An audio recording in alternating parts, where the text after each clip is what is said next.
Welcome to the Secret Podcast. Bonjour, bonsoir, tout dépend à l'heure à laquelle vous m'écoutez. J'espère que vous allez bien, j'espère que vous avez aimé mon premier podcast et que ça vous a édifié. En tous les cas, je vais aller directement chop chop dans le but du sujet, l'épisode 2, les sœurs. Je l'ai intitulé « Et lorsque le caractère acariâtre apparaît ». Et lorsque le caractère acariâtre apparaît. Laissez-moi commencer. Je vous ai laissé à la fin du premier épisode en vous expliquant comment j'ai fait pour tomber enceinte et éventuellement, wow, Dieu m'a fait grâce, j'étais enceinte. Premier mois, tout s'est bien passé.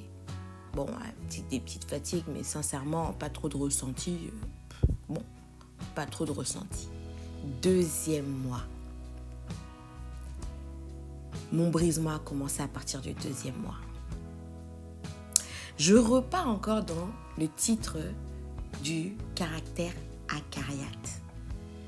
Définissons déjà le caractère acariâtre, qui est synonyme de caractère exécrable, caractère, on peut dire aussi colérique, d'une personne sèche, avec des répliques très secs. En gros, c'est ce que le dictionnaire nous dit. Mes sœurs, je vous dis encore une fois, c'est une affaire de choix.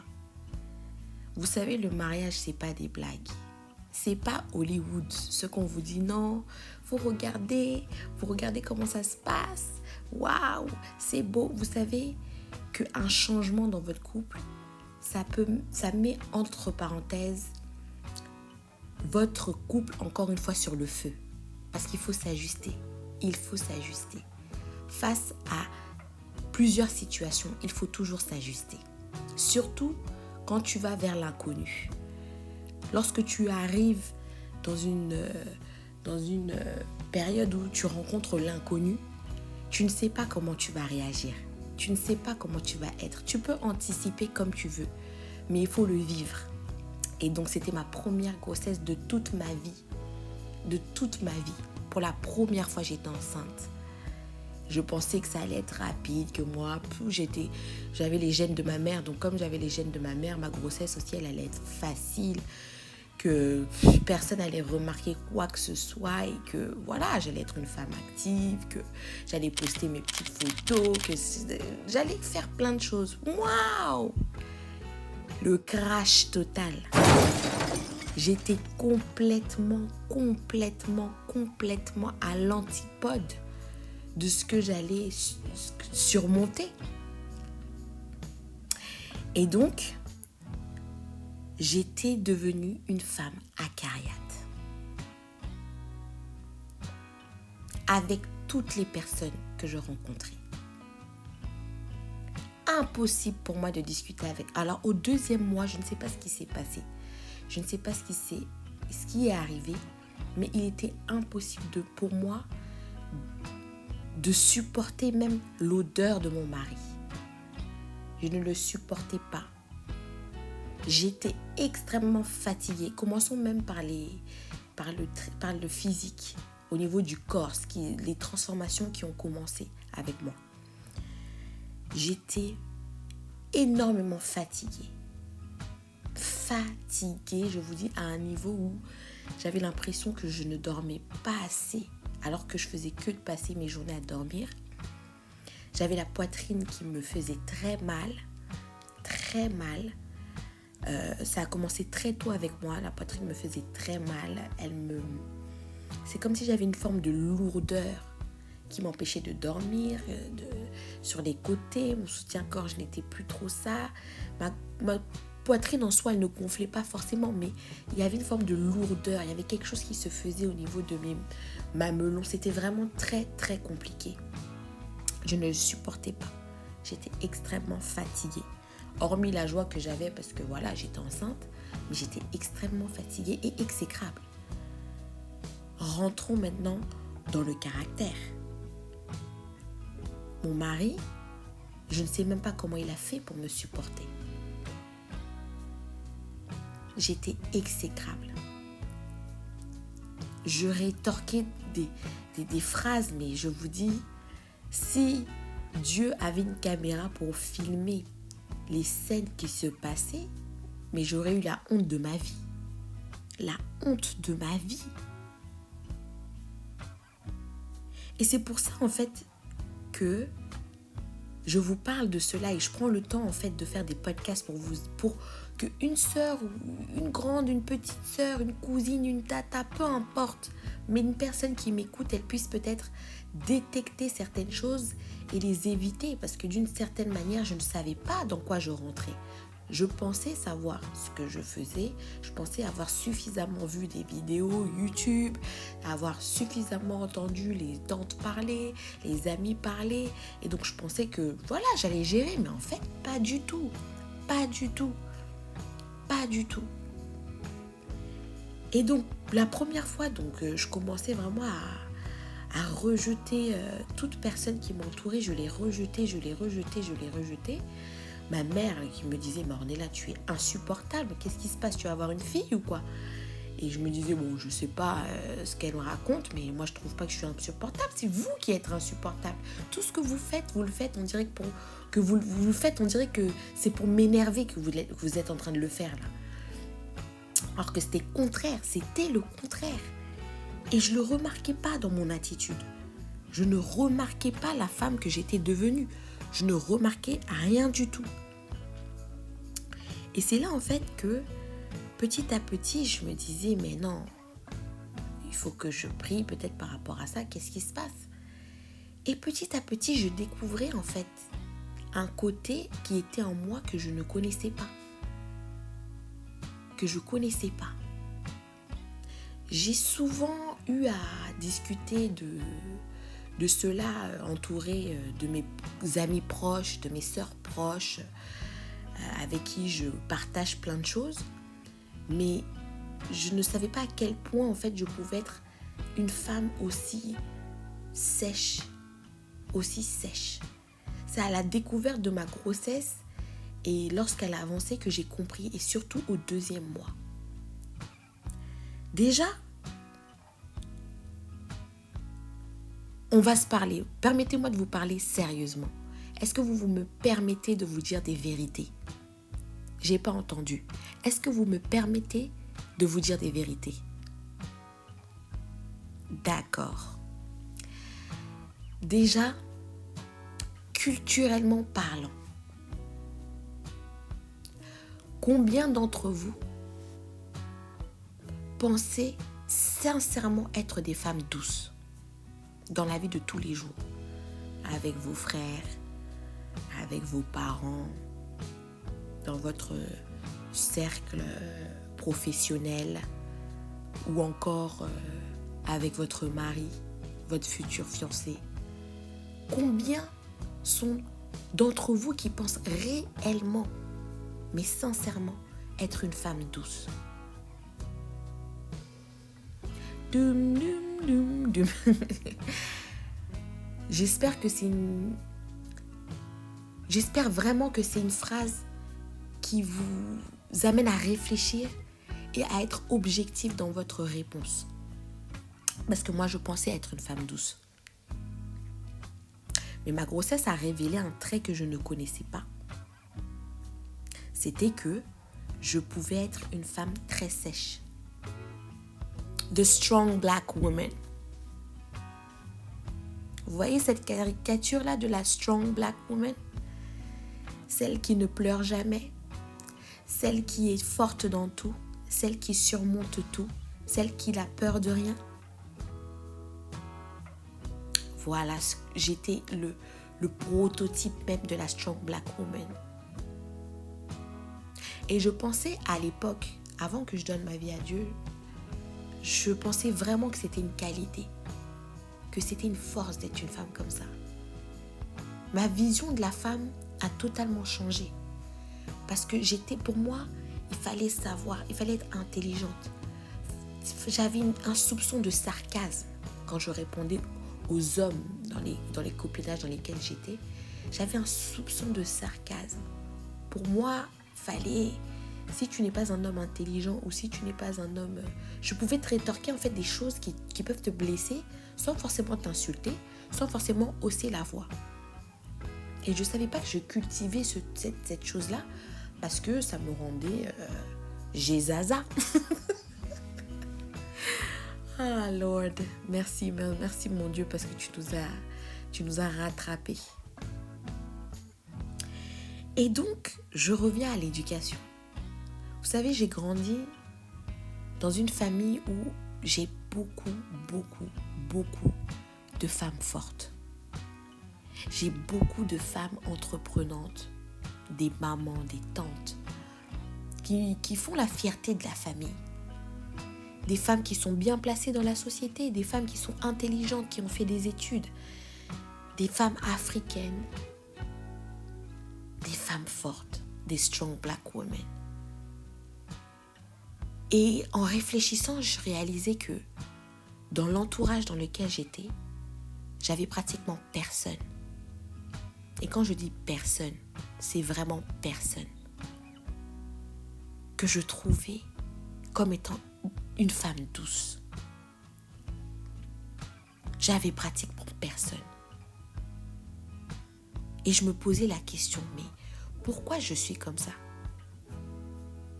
Et pourquoi je n'arrive pas à être une femme douce en fait? Petite story time qui m'a fait aussi réfléchir. J'avais envie de... Ah, j'ai oublié même de vous dire. Dans ma transformation physique, je ne supportais plus ma salive. Je ne supportais plus ma salive dès le 2e mois. Donc, imaginez que je me promenais avec des bouteilles remplies de crachats. Désolée pour le terme qui est assez explicite, mais c'est une réalité. Je ne supportais plus ma salive et j'avais besoin de manger de ice, eat ice. J'avais besoin de glaçons, j'avais besoin de Mr. Freeze, j'avais besoin de choses froides pour apaiser ce dégoût que j'avais dans ma langue. Et donc, je demandais tout le temps à mon mari de m'en acheter. Please, darling.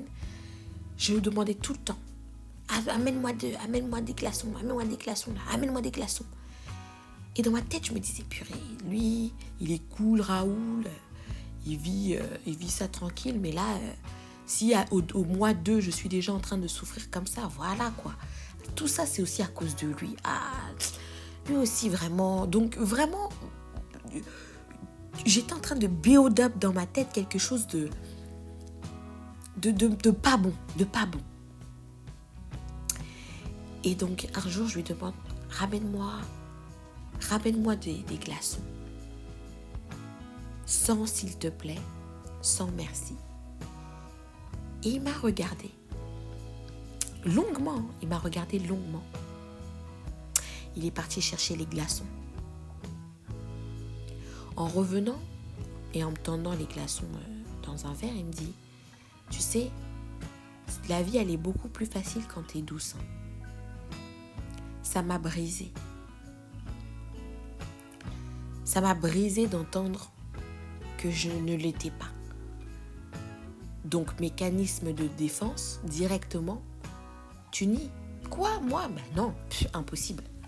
Qu'est-ce que tu racontes? Tu me comprends pas. La phrase que toutes les femmes arrivent à dire lorsqu'elles sont coincées. De toute façon, tu ne me comprends pas. Et effectivement, cette attitude, elle a germé, elle a nourri quelque chose en moi où je me suis posé des questionnements. À demander, mais pourquoi en fait j'ai cette attitude-là? Pourquoi j'ai cette attitude-là? J'ai compris que j'avais vraiment un souci par rapport à cela. Mes sœurs, vous qui êtes en quête d'être la meilleure personne de vous, la meilleure version de vous-même, Je vais vous dire un truc. Être la meilleure version de soi-même, seul, tu ne peux pas. Tu sais, le corps, il est fort à un moment, mais il se fatigue. L'esprit, il est fort. La détermination, elle est là à un moment. Mais on se fatigue aussi. C'est pour ça qu'on parle de la fatigue morale. Ah, moralement, je suis fatiguée. Physiquement, je suis fatiguée. Lorsque tu veux changer, sincèrement, être une vraie personne, être même une meilleure personne, prends le temps de prier, ma sœur. Prends le temps de prier. À travers cela, tu vas vraiment comprendre qui tu es, ton état, et tu pourras mettre un éclaircissement sur ce qui ne va pas en toi. Moi, je vous dis, au mois 2, c'était le mois le plus compliqué entre moi et mon mari. Et il fallait que je prie, que je me retrouve dans mon intimité avec le Père pour comprendre en fait que je manquais de douceur. Et que c'est pas du tout le fait que je l'envoie ou le fait que je sois fatiguée ou le fait que je sois incomprise. Non, c'était le fait que je manquais de douceur. Je ne savais pas être douce. J'avais la définition pour moi de douceur dans un couple, c'était faire des câlins. Voilà, le truc bateau qu'on regarde à la télé. Une femme aimante qui va dire au revoir quand il va au travail, etc.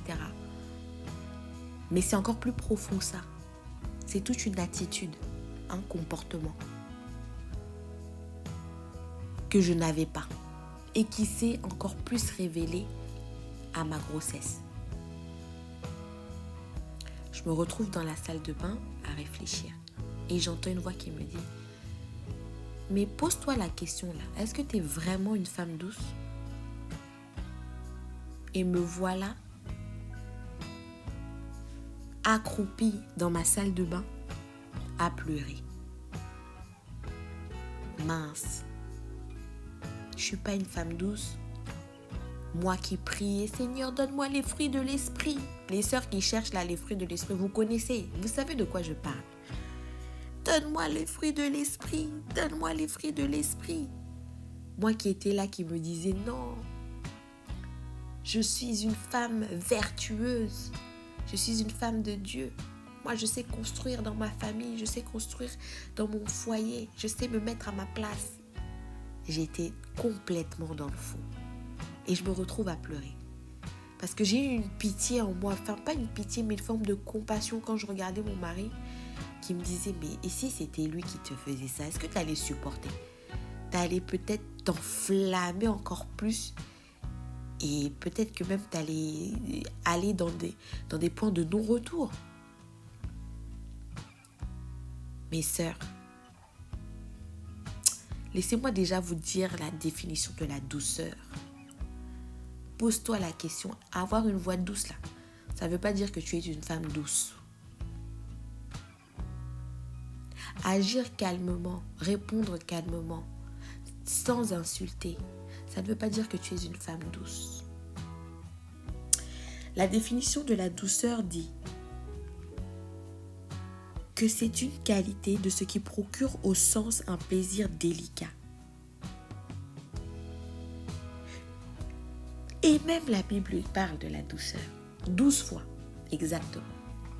Mais la phrase qui m'a vraiment, vraiment touchée par rapport à cela, c'était une réponse douce calme la fureur, tandis qu'une parole dure augmente la colère. Proverbe 15, verset 1. Et c'était complètement mon cas. J'encensais en fait.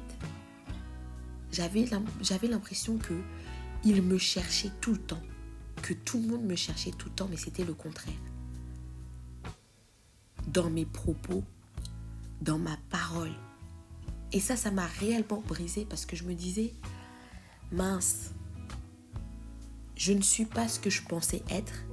Et si je ne suis pas ce que je pensais être, est-ce que je pourrais être? Comment je vais être avec mon enfant qui arrive? Comment je vais être avec mon enfant qui arrive?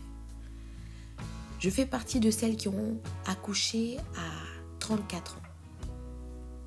J'ai accouché à l'âge de 34 ans. C'était un choix.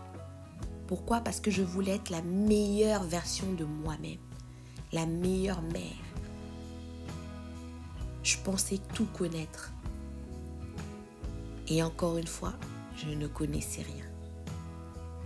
Je me suis assise, j'ai commencé à observer. Qui autour de moi était douce? Qui autour de moi? Je réalise que ma mère, avec toutes les qualités qu'elle a, maman, je t'aime. Mais ma mère n'est pas une femme douce, c'est une femme forte. Je n'ai pas appris la douceur. Je l'apprends à l'âge de 34 ans. Vous imaginez? Et donc pour moi, la douceur était synonyme même de faiblesse. Pour moi, la douceur, c'était un synonyme de faiblesse.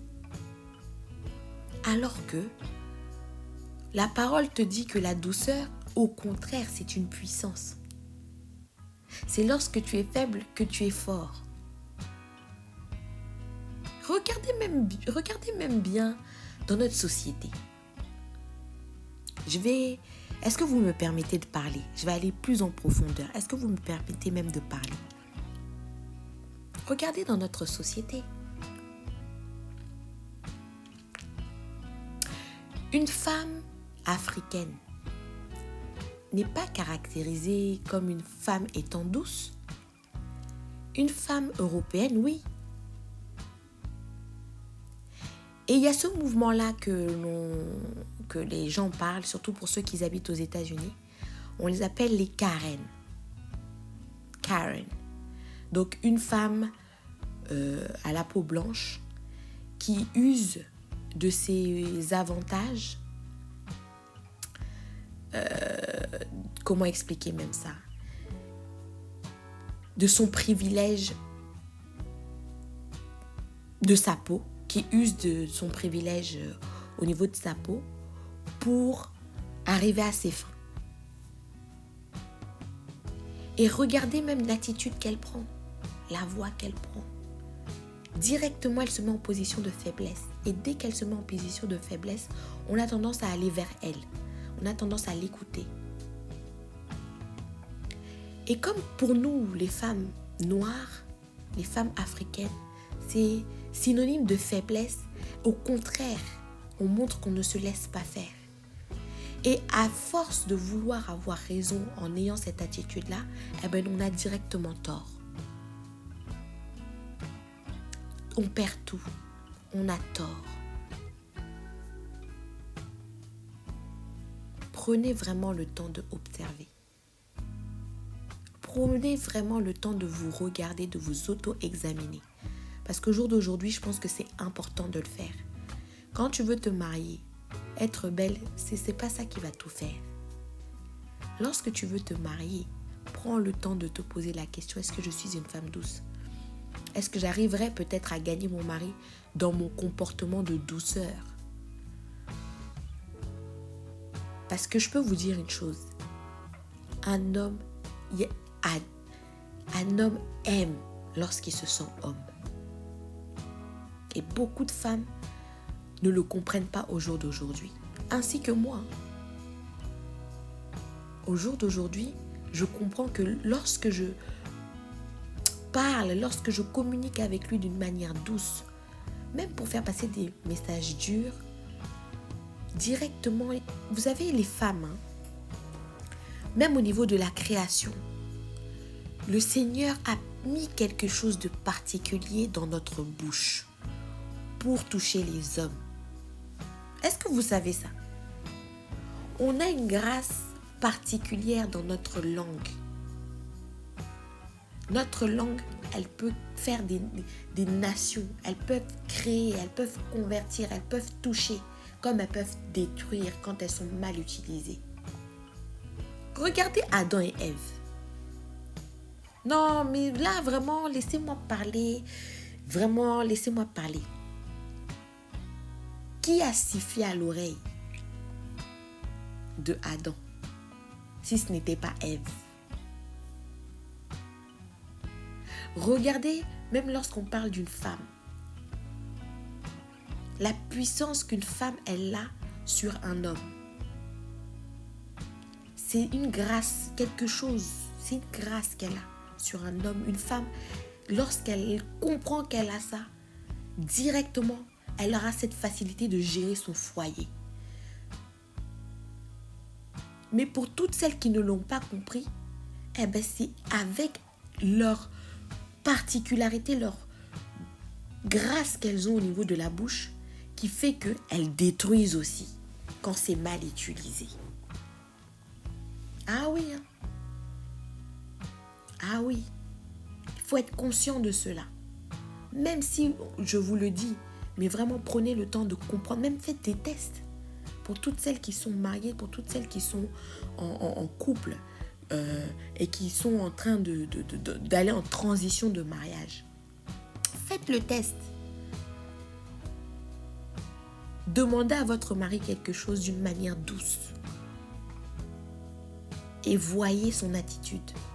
Parlez avec cette personne d'une manière douce, en vous soumettant, comme on dit, en vous soumettant.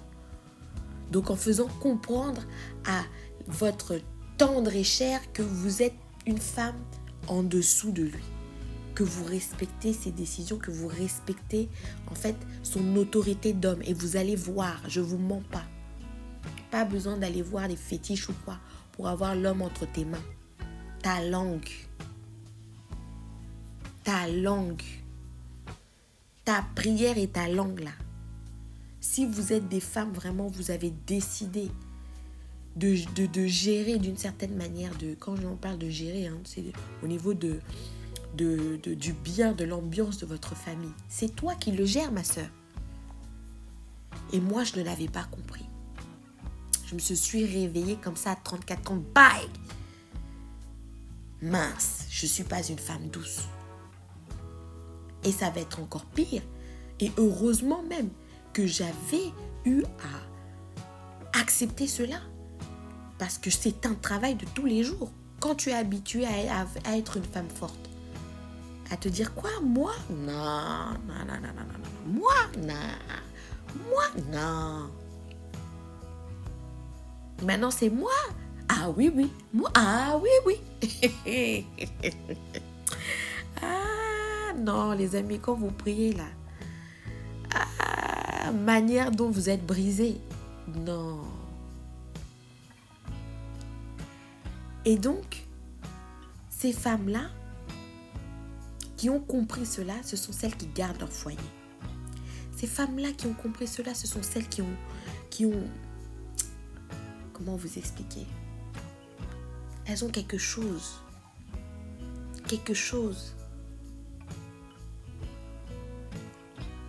Faut pas se mentir, hein. Beaucoup d'hommes peuvent se marier avec une femme que tu ne trouves pas jolie, tout simplement parce qu'elle sait tenir son foyer, hein.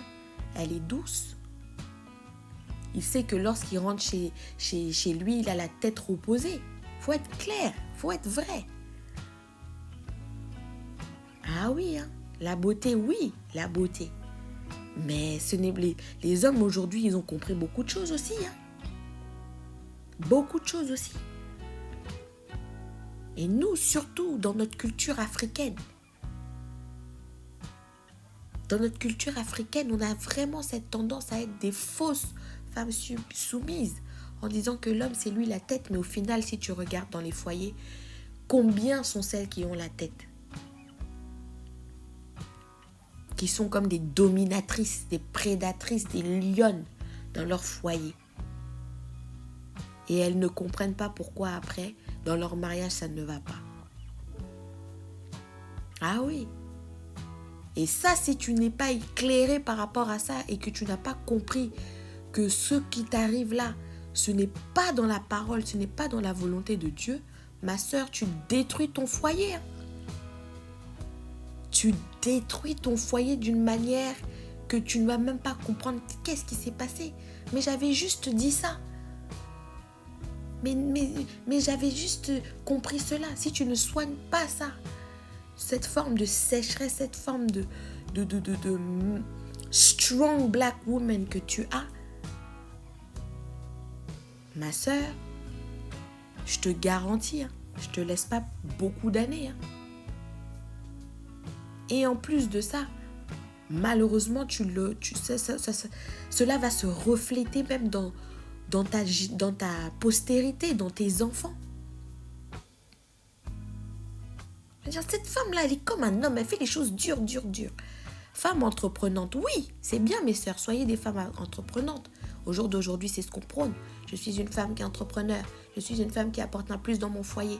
Je suis une femme qui n'a pas besoin d'un homme pour réussir. Je suis une femme. Tu deviens aussi une femme homme, hein? Ah, laissez-moi parler. Est-ce qu'il y en a une qui m'entend? Si tu m'entends, fais Tu deviens aussi femme homme. Faites attention à ce que la société prône, hein? Parce que bizarrement, ce que la société prône est aux antipodes de ce que la Bible prône. Moi, la parole, elle ne me dit pas d'être une femme forte, hein? Car je le suis déjà. Mais elle m'encourage à être douce, à être une femme soumise. Soumise, ça ne veut pas dire écrasée. Parce que quand on entend la soumission au jour d'aujourd'hui, c'est l'esclavagisme. La soumission est liée avec l'esclavagisme, et etc. Mais pourtant, quand tu travailles dans une société, tu es soumis à ton chef. Et ça, c'est pas un problème. On appelle ça de l'ordre. On appelle ça un positionnement. Ça, c'est pas un problème. Quand tu te soumets aux autorités, ce n'est pas un problème. Ah oui, mes sœurs, on est en 2022, mais je vous encourage pas à devenir des femmes qui sont complètement... je ne saurais même dire. Je vous encourage pas. On est en 2022, mais mes sœurs, soyez vigilantes dans ce que vous entendez, à qui vous regardez. Faites attention, qui vous regardez. Qui sont vos exemples au jour d'aujourd'hui? Excusez-moi, qui sont vos exemples au jour d'aujourd'hui? Je commence même à bégayer. Hey! Tout ça là, le podcast. Moi deux. Je me retrouve à pleurer dans ma salle de bain, Seigneur. Mais mon Dieu, mais imagine, j'ai une fille. Et si j'ai une fille que je n'ai pas de douceur, mais qu'est-ce que je vais créer? Qu'est-ce que je vais créer? Tu aspires à ce que ton enfant soit intelligente, qu'elle soit une femme ambitieuse, qu'elle soit dans l'entrepreneuriat, qu'elle soit une femme, une grande dame. Une grande dame et douce aussi. Et tout ce temps-là, on ne parle pratiquement jamais de cela. Je ne sais pas si vous réalisez. Et donc, quand j'ai réalisé que j'étais devenue une femme trop... J'ai vu que j'avais ce trait-là en moi, en fait. Et que ça s'était révélé. Vous savez, quand vous êtes enceinte, vous êtes plus sensible. Il y a beaucoup de choses qui se dégagent de vous. Il y a beaucoup de choses qui émanent de vous. Mais c'est des choses qui sont tout simplement cachées à l'intérieur, en fait. Et j'ai vu que... Mince! J'étais devenue vraiment... Mais c'était compliqué. Je me demandais même si c'était pas mieux que...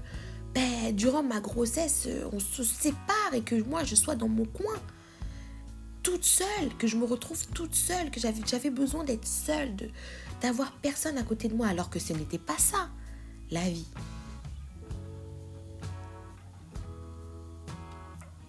Et j'ai commencé à me dire, bon, allez, essayons de changer un peu cette attitude. Je me suis levée, je lui dis, chérie, s'il te plaît, vraiment... C'est vrai que je suis un petit peu à fleur de peau en ce moment. Je te demande pardon pour tous les moments où j'ai été sèche. Sincèrement, j'ai besoin de toi à mes côtés. C'est dur, c'est nouveau pour moi. Et je vais vraiment faire attention. Mais il fallait voir la joie dans le cœur, la joie qui se dégageait dans son visage lorsque j'ai pu dire ces mots-là. Mais le brisement, non, il faut que je vous dise aussi derrière. Parce que là, vous avez maintenant la phrase, le phrasé qui parle. Mais à l'intérieur du corps, brisé comme jamais. Pourquoi? Parce que tu te dis, mince, purée, j'ai pas envie de lui dire ça, c'est à lui de comprendre. Mais tout simplement pour avoir une bonne ambiance, une symbiose dans mon couple, je me sentais obligée de lui donner des paroles douces, tendresse qui calme son cœur et son esprit. Et lorsque je commençais à pratiquer ces choses-là, j'ai vu en fait que avant même que je demande quoi que ce soit, il avait déjà anticipé pour moi. Ça lui faisait même plaisir d'anticiper. Je vais dans le frigo, je vois, il y a déjà plein de tonnes de ice, plein de Mr Freeze, toutes ces choses-là que je demandais, des glaçons et des Mr Freeze.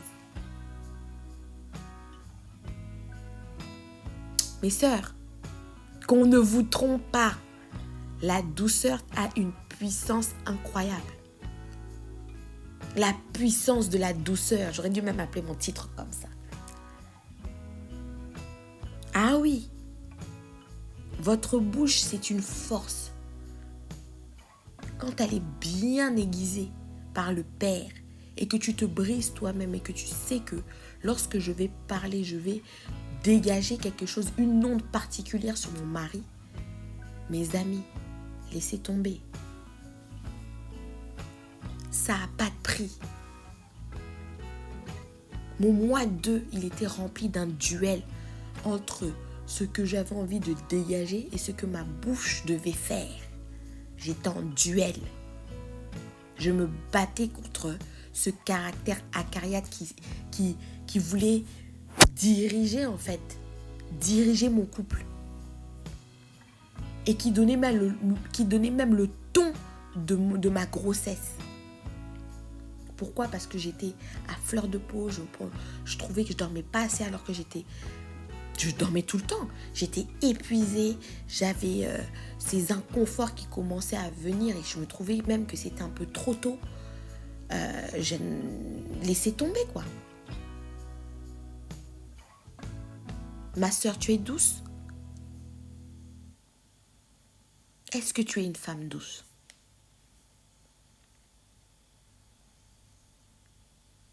Je prends le temps de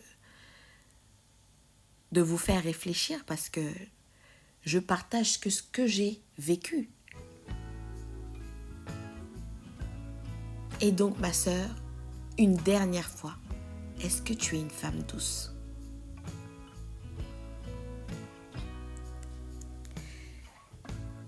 C'est fini pour aujourd'hui et la suite sera au prochain épisode, mois 3. En tout cas, j'espère que ça vous a touché. J'espère que ça vous a amené à réfléchir. Et c'est pour toutes mes femmes, toutes mes sœurs. Ah, le coronavirus nous a empêchés de nous voir. Mais j'espère que j'aurai beaucoup de commentaires, qu'on pourra continuer cette discussion.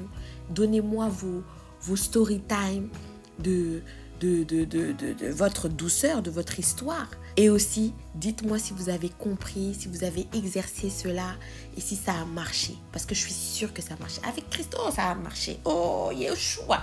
Non, ça va marcher, je suis sûre. Je suis sûre. Comme disent mes copines ivoiriennes. Je suis sûre. Donc, passez une très bonne soirée. Et je vous retrouve à l'épisode 3. Bye.